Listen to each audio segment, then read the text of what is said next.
Hola, bienvenidos a una clase más. El día de hoy vamos a, pues, es continuación de la clase anterior, realmente, donde empezamos a ver el péndulo compuesto.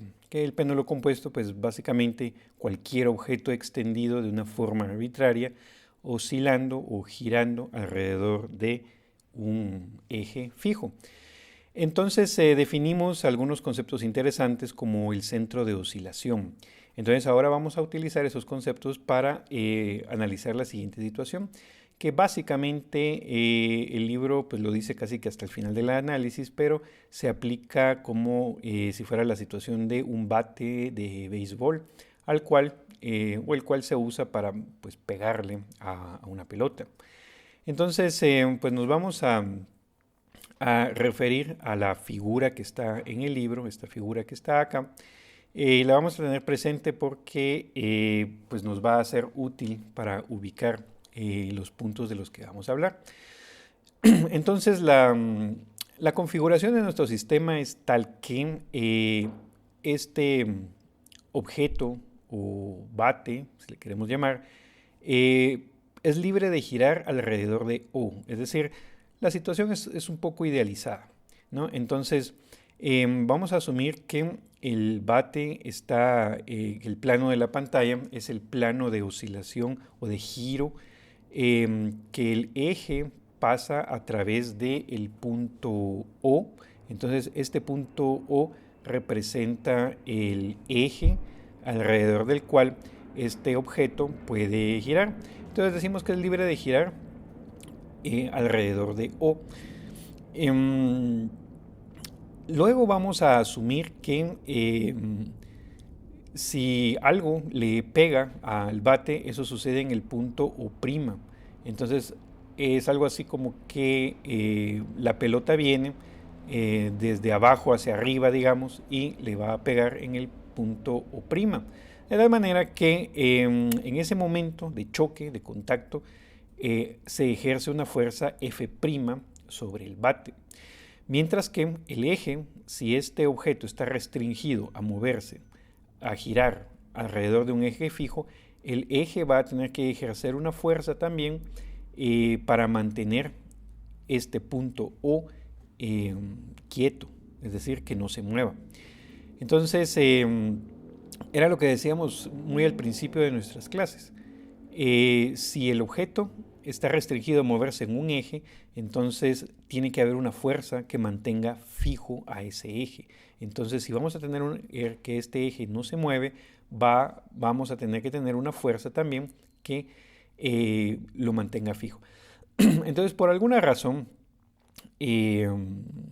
acá en el libro pues dibujaron las dos Fs en la misma dirección. En realidad esta F tendría que venir tal vez en el sentido opuesto, ¿no? Dependiendo cómo analice uno las cosas. Pero en general no importa. Entonces decíamos que se le pega en el punto O'. Luego también vamos a asumir que la dirección del golpe es perpendicular a la línea O'O'.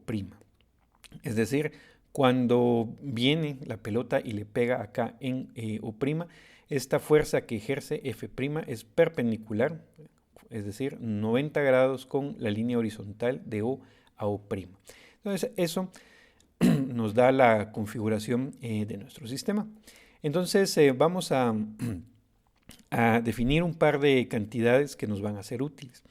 Vamos a definir el impulso entregado por la fuerza F' como J'. Y nosotros sabemos que el impulso es la integral de la fuerza en un intervalo de tiempo. Bueno, esta es una de las definiciones, ¿no?, dadas en capítulos anteriores, capítulo 4 o 3 probablemente. Entonces solo recordemos, impulso es la integral en el tiempo de la fuerza. Y entonces vamos a definir a J' como el impulso entregado por la fuerza F'. De manera muy similar, definimos el impulso entregado por la fuerza F. Y este impulso le vamos a llamar J y va a ser simplemente la integral de la fuerza F en un intervalo de tiempo. Acá estamos asumiendo que estas fuerzas actúan en intervalos muy pequeños, ¿no? Esta fuerza F' es la fuerza que ejerce el golpe de la pelota con el bate. Entonces ese golpe es una colisión que dura un breve instante de tiempo. Entonces estas fuerzas actúan en intervalos de tiempo muy pequeños. Y entonces podemos asumir, sin temor a equivocarnos, que estas fuerzas van a ser siempre perpendiculares a la línea O', o perpendiculares al bate. Como decíamos, la fuerza F es la que mantiene al eje fijo, es decir, sin moverse. Y entonces lo que nosotros queremos analizar de este problema es saber bajo qué condiciones el impulso J es igual a 0. Es decir, bajo qué condiciones esta fuerza F no entrega ningún impulso al bate. O dicho de otra manera, si queremos que J sea 0, esta integral tiene que ser 0. Y eso sucede cuando la fuerza F es 0. Esto es importante porque nosotros podemos asumir que un bateador está sosteniendo con sus manos el bate y sus manos están en el punto O. Entonces quisiéramos encontrar en dónde se ubica el punto O', de tal manera que cuando la pelota le pega allí, el bateador no siente ninguna fuerza ejercida por el bate sobre sus manos, es decir, no le da ningún jalón, por decirlo así. Entonces esa sería como que la posición más cómoda para batear. Entonces, ¿cómo procedemos para nuestro análisis? Entonces, nuestro análisis va a hacer uso del momentum lineal, no conservación, sino el teorema de momentum lineal y el teorema de momentum angular. El teorema de momentum lineal, sabemos nosotros muy bien que dice que la derivada del momentum respecto del tiempo es igual a la fuerza aplicada. Entonces acá lo que tenemos es P mayúscula, es el momentum del bate, y las fuerzas que consideramos en este breve periodo son F y F'. La forma de calcular P mayúscula, que es el momentum del bate, es la siguiente. Nosotros sabemos que momentum es masa por la velocidad del centro de masa. Eso significa B sub G.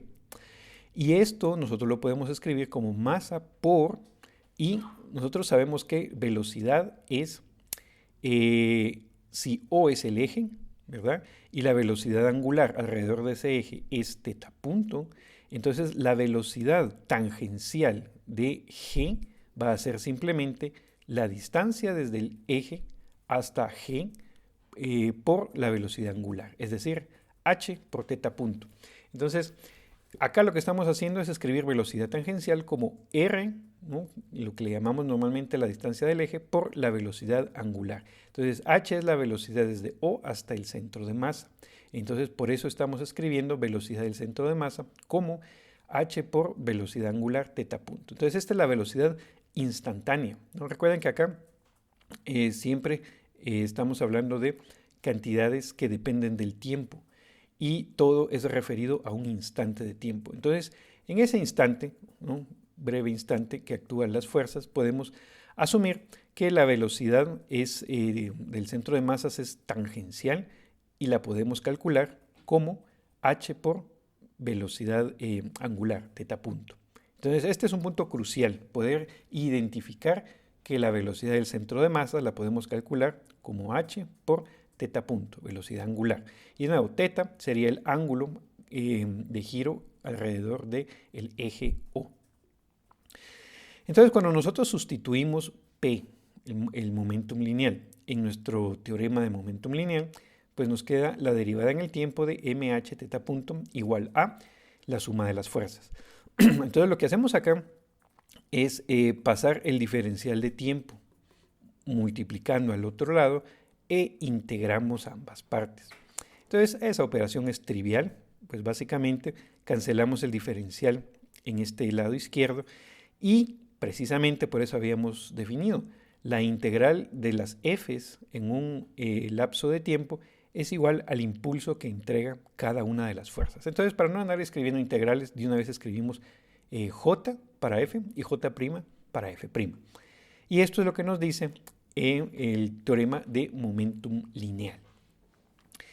De acá, lo que nos va a interesar es poder expresar la velocidad angular, θ punto, en términos del resto de las cantidades.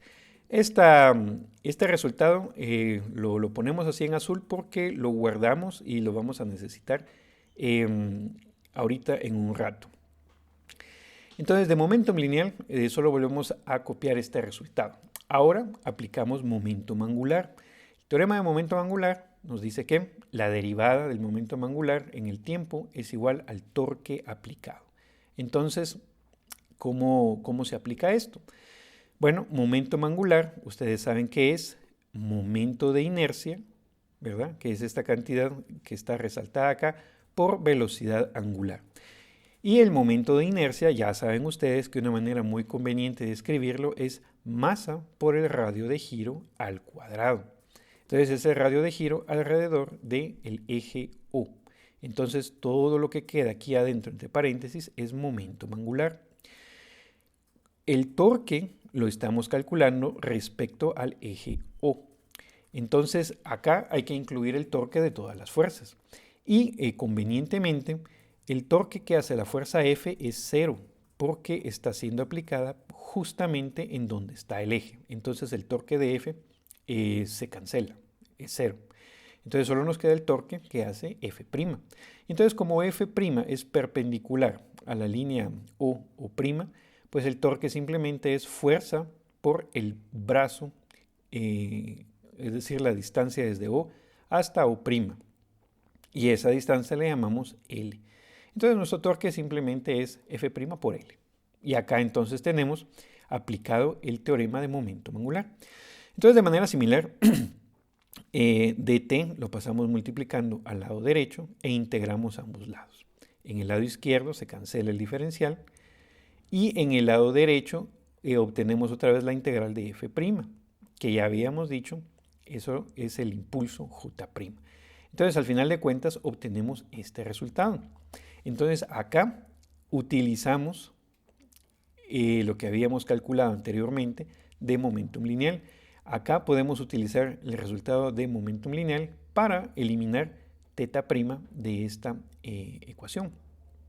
Perdón, θ punto de esta ecuación. Y al eliminarlo, pues nos queda esto, ¿verdad? Entonces acá es donde iría θ punto. Y lo que hacemos acá es un poquito de álgebra, ¿no? Reescribimos esto de la siguiente manera. Vemos que la masa se cancela, ¿verdad? Las masas se cancelan. Luego lo que hacemos es pasar h multiplicando al lado derecho para que nos quede HL. Y J', este J' lo pasamos dividiendo al lado izquierdo para que nos quede de esta manera un poquito más conveniente. Esto es básicamente el resultado que nosotros buscábamos. Lo que esto nos da es, si nosotros sabemos cuál es el radio de giro y los impulsos entregados por las fuerzas, nos da una relación entre la distancia h del eje a el centro de masa y la distancia L del eje a el punto O', donde la pelota debería pegar. Entonces, si uno, por ejemplo, sabe dónde pega la pelota, uno podría saber esta cantidad entre paréntesis que depende de los impulsos. O si uno sabe los impulsos, uno podría saber o calcular en dónde pegó la pelota. Pero lo que queríamos, que es la situación más fácil de analizar, es cuánto vale L si el impulso J, ¿no?, el que hace F, es igual a 0. Entonces, con este resultado lo copiamos de nuevo. Entonces, ¿qué pasa si J es igual a 0? Pues esto se simplifica bastante, ¿no? Si J es igual a 0, lo único que nos queda es que H por L es igual al radio de giro al cuadrado. Y eso era básicamente el resultado que buscábamos.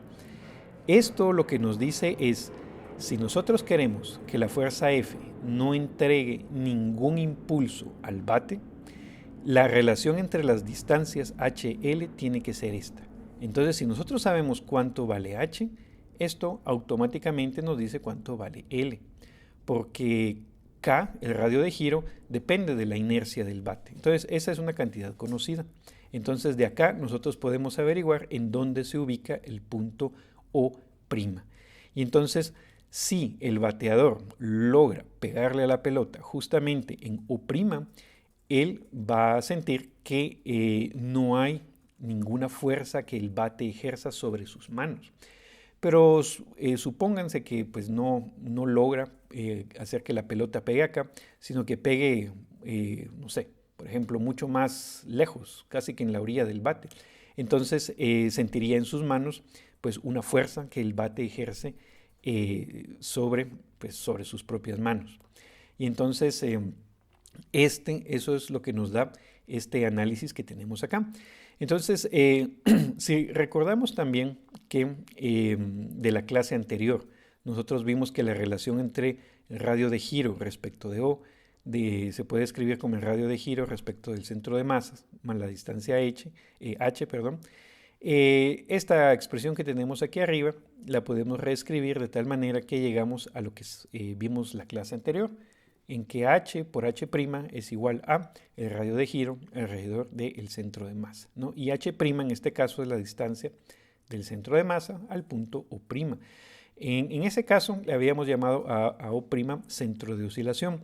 En este otro contexto, el punto O', donde se le pega al bate, para que no exista impulso en O, es llamado centro de percusión. Digamos que es igual al punto al centro de oscilación, pero analizado desde un contexto pues ligeramente diferente. Pero básicamente es el mismo punto, es la misma ecuación que se satisface.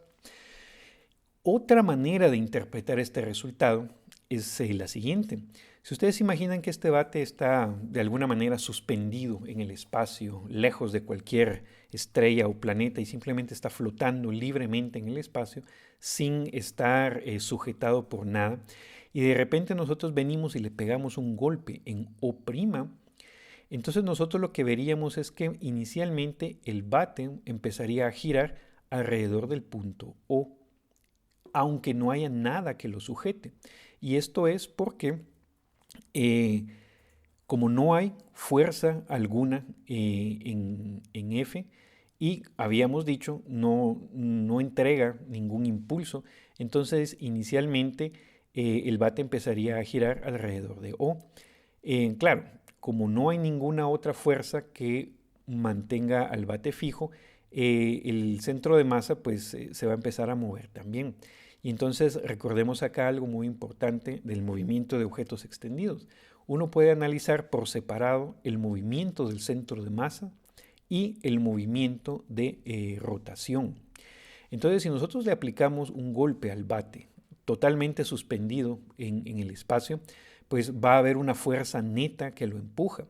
Y esa fuerza neta, por el teorema de momento angular, equivale a fuerza igual a masa por aceleración, y eso le va a dar una cierta aceleración al centro de masa. Entonces el centro de masa después del golpe pues se va a mover con una cierta velocidad constante. Y esa velocidad la podríamos calcular como si fuera una colisión, ¿no? El momentum que le entrega la pelota hace que el centro de masa se mueva en una línea recta. Pero adicionalmente pues va a haber una cierta cantidad de giro. Y entonces esa cantidad de giro la podemos calcular con el momento angular. E inicialmente lo que vamos a ver es que el movimiento del bate va a ser tal que el centro de masa se empieza a mover de tal manera que el punto O se mantiene fijo, ¿verdad? Es otra manera de decir que no necesitamos ninguna fuerza para hacer que el punto O se mantenga fijo. Pero después de un tiempo más largo, como no hay nada sujetando el bate, pues el centro de masa se va a mover en una línea recta, ¿verdad? Porque eso es lo que nos dice la primera ley de Newton. Una partícula con una cierta velocidad se mueve, una partícula a la que se le aplica una cierta fuerza, ¿no? Adquiere una cierta velocidad, pero si luego la fuerza desaparece, esa partícula se mueve con velocidad constante.